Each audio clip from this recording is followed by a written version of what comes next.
That was the room the millionaire shouldn't have entered, and what he saw inside left him shocked. The truth that confronted him didn't break his empire, but the armor of control that had made him rich and profoundly alone. Aboard a luxury cruise, a distraction led him to the wrong door.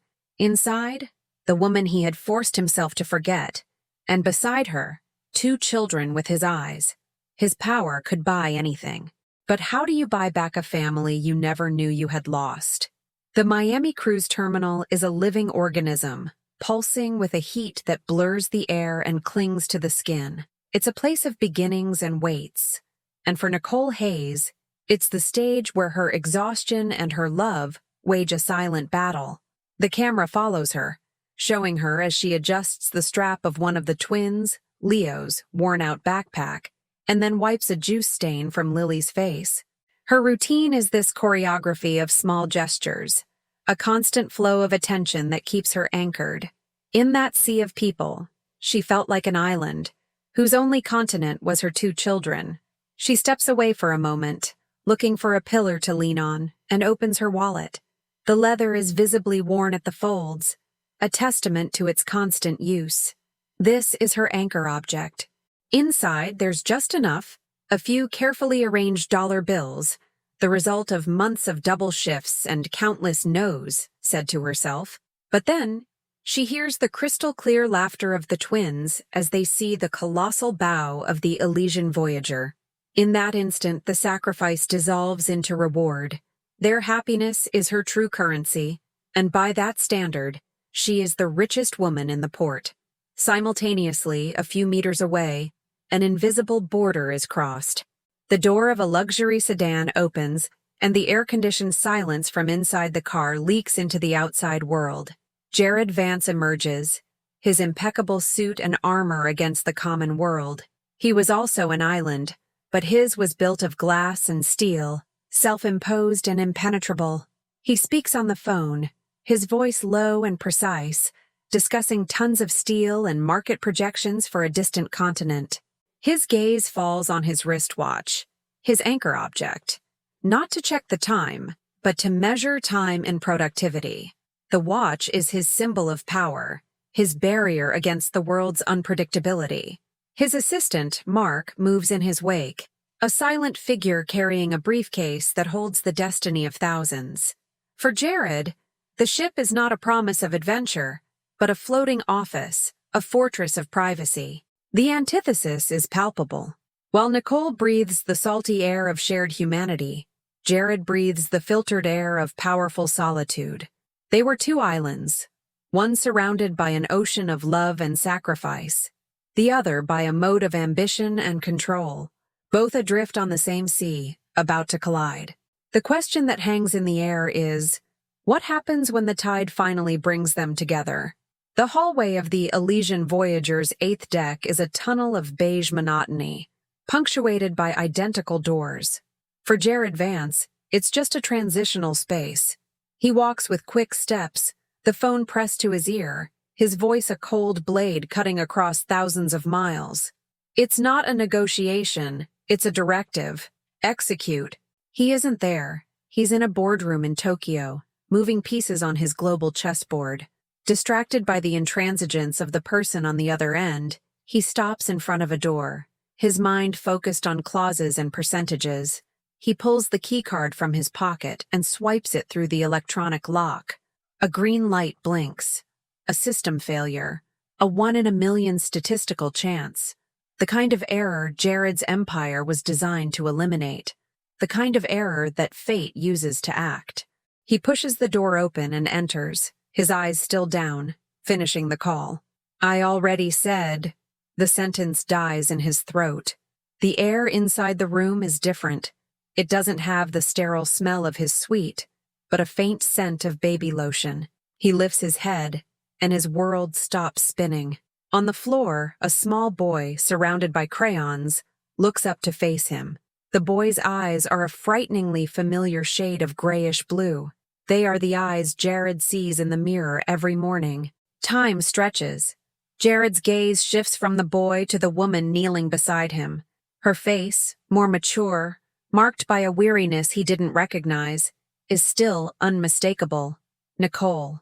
The phone, the device that connected him to his empire of control, slips from his paralyzed hand. The dull thud of plastic against the carpet echoes in the deadly silence.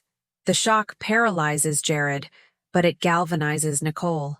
In a fluid, instinctive movement, she stands up, pulling both children behind her, using her own body as a shield. Her eyes, once shocked, now burn with a protective fury. The inciting incident doesn't end with Jared's world breaking apart. It ends with Nicole wordlessly declaring that she will not let him break the world she built on the ruins of their past. The sound of the cabin door closing is a dull, final thud. Jared stands outside in the silent hallway, the echo of Nicole's protective fury reverberating in his mind. For the first time in over a decade, he doesn't have a plan. He retreats to the safety of his presidential suite, a space that now feels vast and cold, its loneliness staring back at him from every polished surface. He paces back and forth, a caged animal. His mind, trained to solve crises, reboots and, out of habit, resorts to its universal method: control. He picks up his new phone and calls Mark, his voice tense but regaining a hint of its usual authority. This is his simple plan. Mark, find everything on her, Nicole Hayes. I want a full report. In the meantime, have the most expensive toys from the ship's store delivered to her cabin, and flowers. The most impressive ones you can find. Send her a note. Say we need to talk. The setback is not a negotiation. It's a declaration of war. Hours later, from his private deck, Jared watches. A white-gloved messenger delivers a huge arrangement of lilies and a gaudy gift box to Nicole's door. The door opens just enough for her to receive the items. For a moment, Jared feels a glimmer of hope. Then, he sees her. Nicole steps out of her cabin, her face an icy mask. She walks with deliberate calm to the nearest trash can and, without hesitation, drops everything inside. It was a silent gesture that screamed louder than any words. She wasn't rejecting a gift. She was rejecting his power, his currency, the very language he used to speak to the world. Standing many feet away, the millionaire feels diminished. What he witnessed was not an act of anger, but an act of dignity. And for the first time, he didn't see a problem to be managed or a crisis to be contained. He saw a woman with a strength his money couldn't buy, and an integrity his power couldn't bend. His first lesson in this new language was devastatingly simple. Nicole Hayes was not for sale. The lesson of the previous humiliation settles on Jared like an unfamiliar weight. Control, his lifelong compass, now points to unexplored territory. Vulnerability. He understands that he can't send emissaries.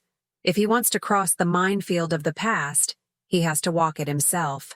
This is his improved plan, a direct approach, stripped of his corporate arsenal. The greater cost isn't financial. It's a cost to his ego.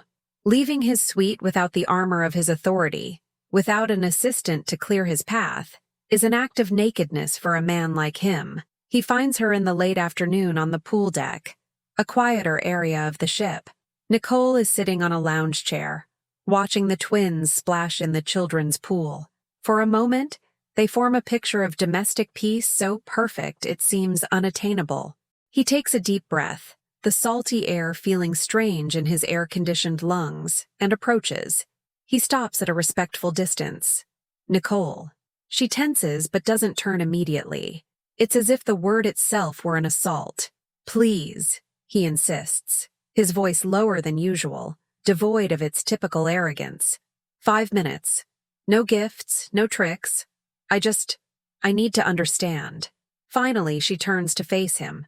Her eyes don't show the fury from before, but something colder, deeper, years of hardened resolve. The greater setback comes in the form of words, and they cut deeper than any gesture. 5 minutes? She repeats, her voice low and sharp, a humorless smile touching her lips. You had 1,825 days to understand, Jared. Each of those days had 1,440 minutes, and you chose silence in every single one of them. She stands up, her small stature seeming imposing. You didn't lose the right to an explanation. You abdicated it. Stay away from my children. Stay away from me. The rejection is absolute and verbal. But the escalation doesn't stop there. A few meters away, sitting under an umbrella, a woman looks up from a magazine. It's Brenda Sharp, a tabloid journalist known for her nose for scandals. She doesn't hear the words, but she sees the tension, the body language of a confrontation between a reclusive billionaire and an anonymous woman. With a subtle movement, she raises her phone and takes a picture. The click is inaudible, but its impact will be deafening. Jared stands paralyzed, doubly defeated. Not only was his attempt at a personal connection brutally rejected, but his moment of vulnerability was captured, turning his private crisis into an imminent public threat. He didn't just fail to take a step forward. He fell into a much deeper hole. Back in his suite, Nicole's words echo like a sentence. Jared stands, looking at the ocean without seeing it, the humiliation of rejection an open wound. He feels he has hit rock bottom, unaware that the floor is about to collapse. His phone vibrates on the marble table. It's a message from Mark, marked as urgent. It's not a report. It's a link to a news site. He opens it. A tabloid website, Global News, loads slowly. At the top, a grainy photograph, taken from a distance, but unmistakable. It's him and Nicole on the deck, his vulnerable posture, hers defiant. The image freezes the exact moment of his defeat. Above it, the headline explodes in bold letters. Secret at Sea, reclusive billionaire Jared Vance intense confrontation with mystery woman. Jared feels his blood run cold. The article is pure speculation, a poison made of half-truths. It talks about sources on board, a hidden past, an obvious emotional connection. They don't have the full story yet, but the journalist, Brenda Sharp, has cast her net. The risk is no longer private. It's now public and growing with every second the page is online. Time to control the narrative is running out. He barely has time to process the violation when his other phone, his private, encrypted line, starts to ring. The screen lights up with a name he hasn't seen in months, a name that represents the original source of his power and his trauma. The ultimate authority has noticed the crisis. On the screen, the word flashes. Father. Jared answers the call. The silence on the line is heavy, laden with the weight of years of expectations and disappointments. The voice on the other end is not that of a concerned father. It's that of a chairman of the board assessing the damage. I saw the news, his father's deep voice says, without any preamble. An unnecessary distraction. I'm already handling it. Jared feels a familiar chill.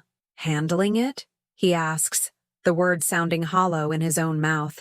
I've sent our legal counsel to speak with the woman. His father continues with glacial calm. She'll receive an offer, a generous one, enough to ensure that she and the children disappear discreetly. A non-disclosure agreement. A new life somewhere else, far away. The story dies. The problem is contained. In that moment, something inside Jared snaps. He hears his father's plan, and for the first time in his life, he doesn't hear a solution. He hears the exact echo of the mistake that put them there. He hears the same cold, inhuman logic that led him to abandon Nicole years ago. His father isn't trying to protect Jared. He's trying to protect the brand, the empire. He's treating human beings like falling stocks that need to be sold off. This is his revelation, his shift in perception. The external threat from his father paradoxically becomes his uncommon alliance, the unexpected help he needed. Seeing the monstrosity of his father's logic in broad daylight, Jared finally sees his own humanity in contrast. He realizes that his true enemy isn't the press, or even Nicole's anger. The true enemy is his father's legacy, the poisonous philosophy he inherited, and that is suffocating him. No, Jared says, and the single word is loaded with a strength he didn't even know he possessed. You're not doing that.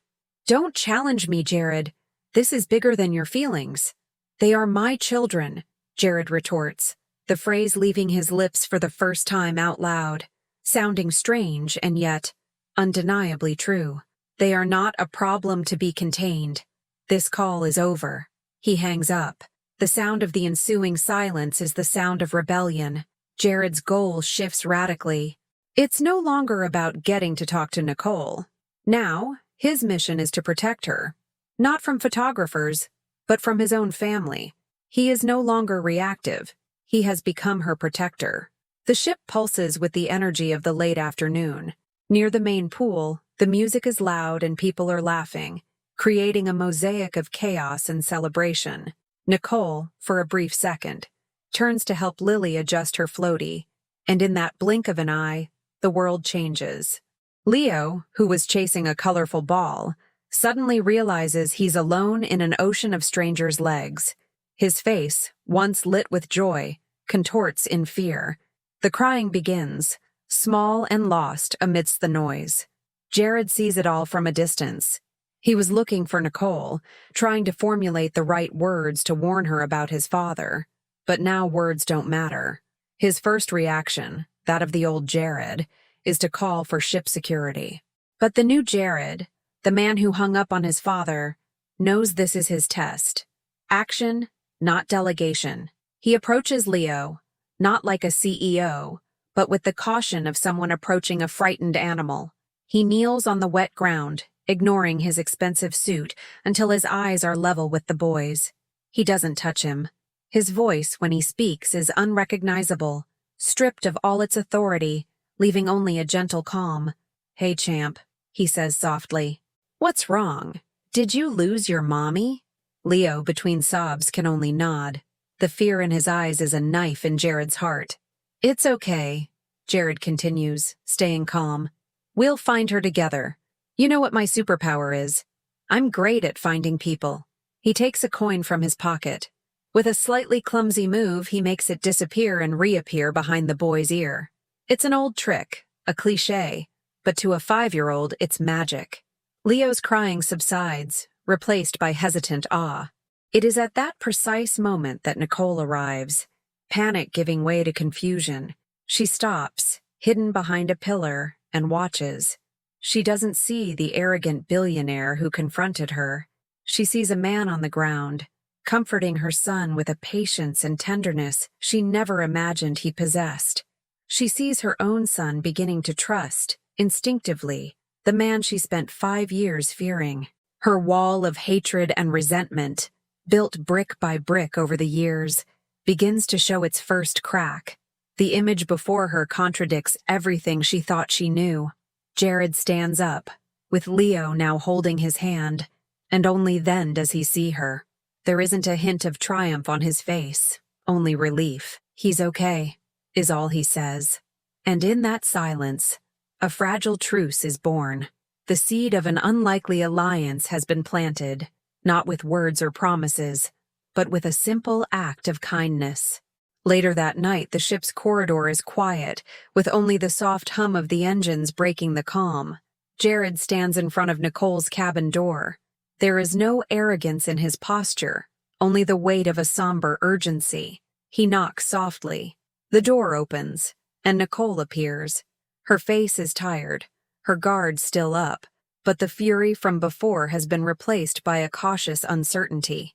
The twins are already asleep, and the silence of the small room behind her feels sacred. "Please," Jared begins, his voice little more than a whisper. "I'm not here to ask for forgiveness or to talk about us. I'm here to warn you.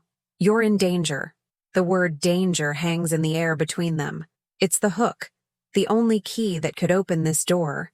Hesitantly, she steps aside and lets him in. The space is tight, forcing a proximity that is almost unbearable.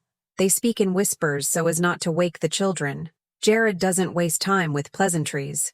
He gets straight to the point, exposing the deepest wound of his own family. "My father knows about you. The tabloid story reached him. He called me." He describes the conversation, his father's cold voice, the plan to handle the problem, the offer of $1 million deal to buy her off and make her disappear forever. As he speaks, he isn't just sharing information. He is committing an act of betrayal against his tribe, his dynasty. He is choosing a side. He doesn't see you as people, Jared concludes, his voice filled with a newfound bitterness. He sees you as a liability to be liquidated, and he is relentless. Nicole listens, her face hardening not with anger at Jared, but with an old, familiar fear. The threat of the present connects perfectly with the trauma of the past. So nothing's changed, she whispers, more to herself than to him. He's still the same man. Jared, seeing her reaction, feels the need to ask the question that has been haunting him. Nicole, why? Why did you never tell me you were pregnant? I swear if I had known. She cuts him off, her gaze meeting his, and for the first time, he sees not just pain, but a sad compassion for him, for his naivety. You wouldn't have known, she says, her voice firm, carrying the weight of a truth she has borne alone for years. Because he made sure of it. He came to me as soon as I found out. And the cruelest part of his plan, Jared, was that he made me believe the idea to pay me to disappear had been yours. Jared's world, already cracked, now shatters into 1,000 pieces. The narrative he had built in his head about being abandoned was a lie. He wasn't abandoned. He was betrayed. Nicole's words hang in the air of the small cabin, dense and poisonous. He made me believe the idea had been yours. Jared can't breathe. His mind refuses to process the magnitude of the betrayal. The floor of his world has vanished. He just stares at Nicole, his eyes silently begging for it not to be true. Nicole takes a deep breath, like a diver preparing to descend to great depths. Her voice, when she begins to speak, is a thread of steel, tempered by 5 years of silent pain. As she speaks, the scene dissolves, taking us into a flashback to the past. We see a younger Nicole in her early 20s sitting in a cafe, staring at a positive pregnancy test. Her face is a mixture of panic and overwhelming joy. Her narration continues. I was going to tell you, her voice whispers over the image. I was just waiting for the right moment. You were so focused on starting your career, on proving your worth to your father. I didn't want to be a burden. The scene changes. Now she's in Jared's father's office. The place is a mausoleum of mahogany and leather, cold and imposing. Jared's father, younger but with the same glacial gaze, sits across from her, a polite smile on his face that doesn't reach his eyes. He didn't yell. Nicole's narration continues, filled with a bitter irony. He never yells. He talks. And his words are more effective than any weapon. We see Jared's father pouring her a glass of water, his paternal gesture a cruel farce. His voice, calm and reasonable, is that of a snake hypnotizing its prey. Jared has a destiny, he tells the young Nicole. An empire waiting for him. A child, right now, would be a detour. A miscalculation he can't afford to make.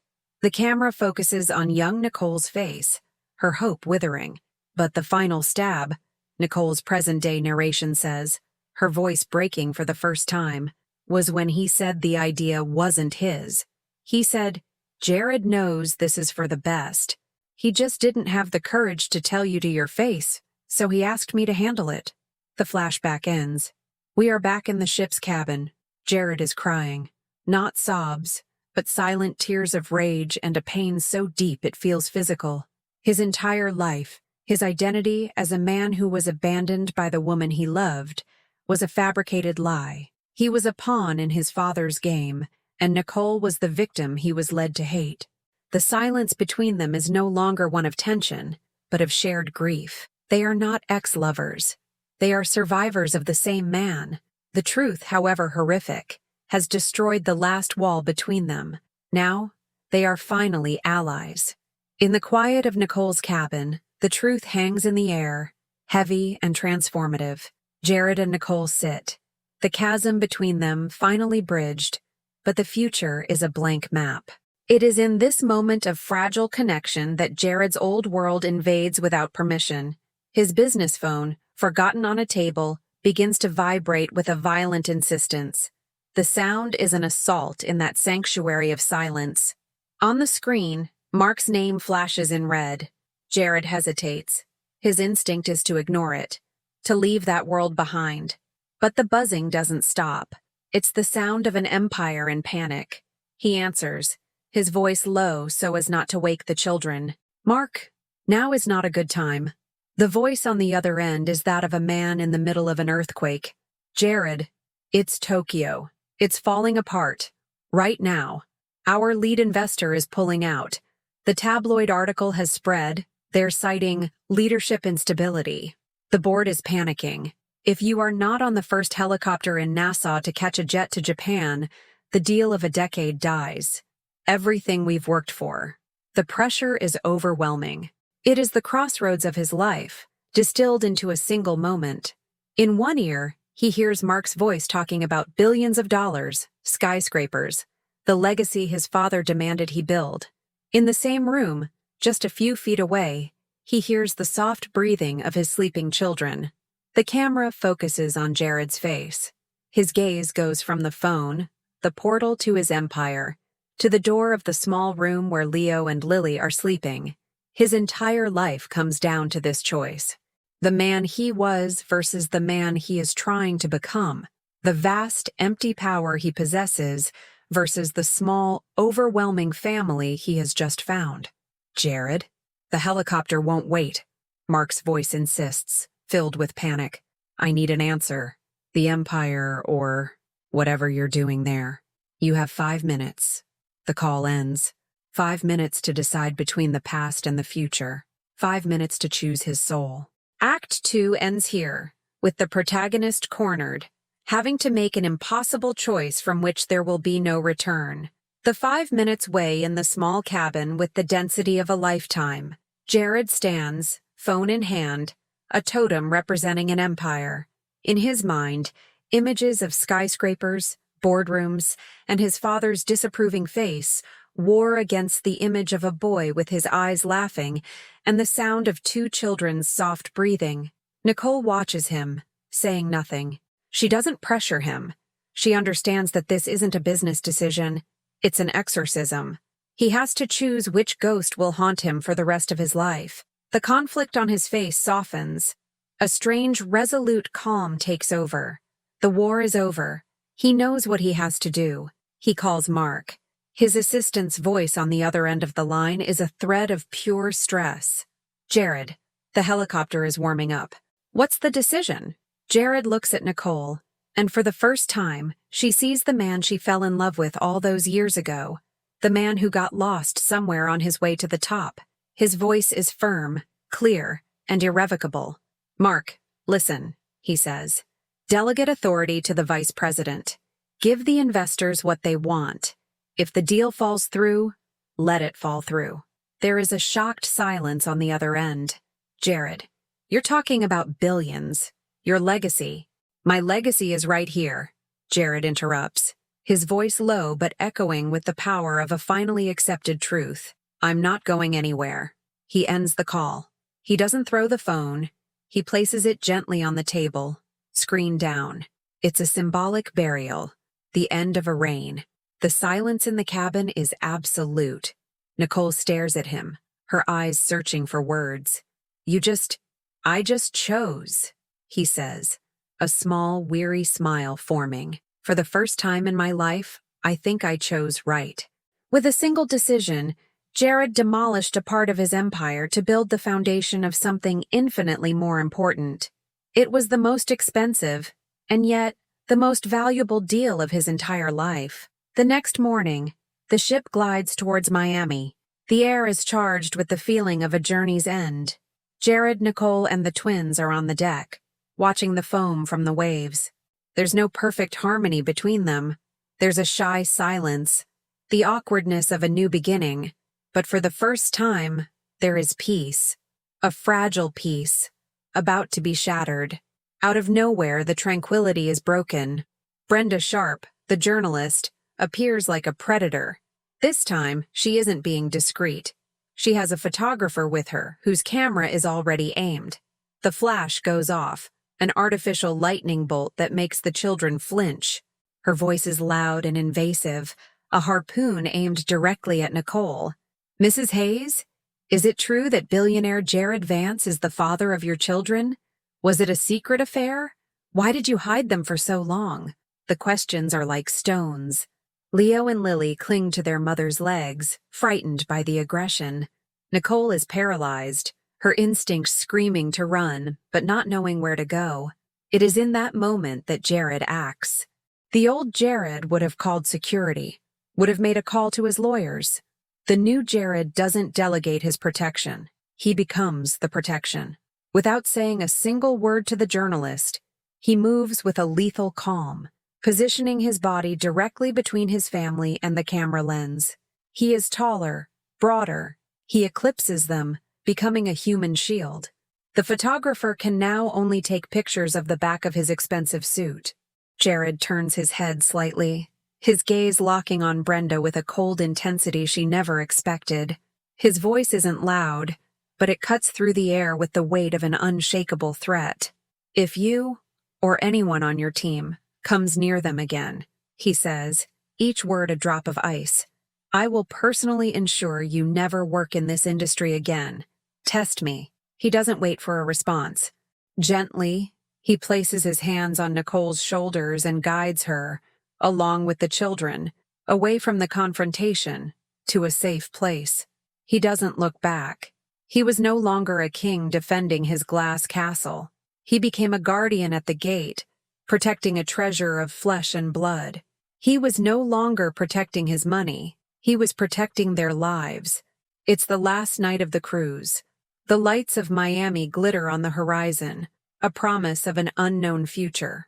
Jared has used his influence not to show off, but to create a sanctuary, a small private deck at the bow of the ship, away from prying eyes. It's a gesture that speaks his new language, using power to create peace, not to dominate. Leo and Lily, exhausted from the day's excitement, sleep peacefully on a sofa, covered by a soft blanket. The only sound is the wind and the sea gently cutting through. Jared and Nicole are leaning against the railing, watching the distant lights. They aren't embracing, but the space between them is no longer a chasm of pain, but a silence of mutual understanding. It's Nicole who breaks it, her voice soft, almost carried away by the wind. I don't know how this is going to work, Jared. On dry land. With the press? Your father? With everything. Her honesty is an invitation. He doesn't offer her false promises or easy solutions. He offers her his own newfound truth. I don't know either, he admits, and the admission is liberating. I've spent my whole life having a plan for everything.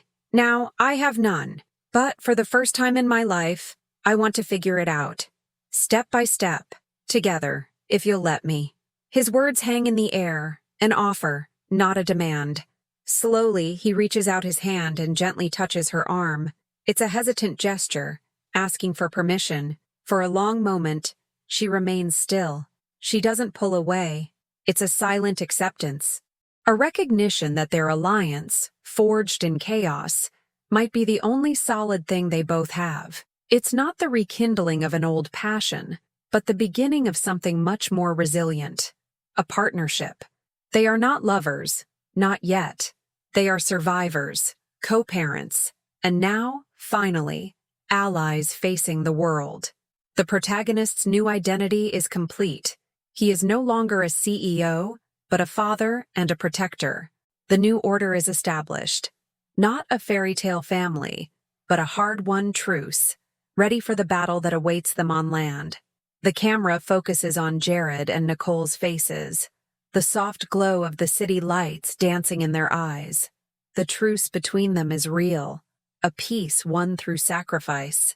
Jared, feeling the relief of a clear conscience for the first time in years, turns to her, his voice full of a newfound sincerity. Most important of all, he says, is that there are finally no more secrets between us. His words, meant to be the cornerstone of their new beginning, hit Nicole like a shockwave. The camera slowly closes in on her face. We see a shadow pass over her eyes, a quick and painful conflict. She looks down at her hands, then at her sleeping children, and finally at Jared.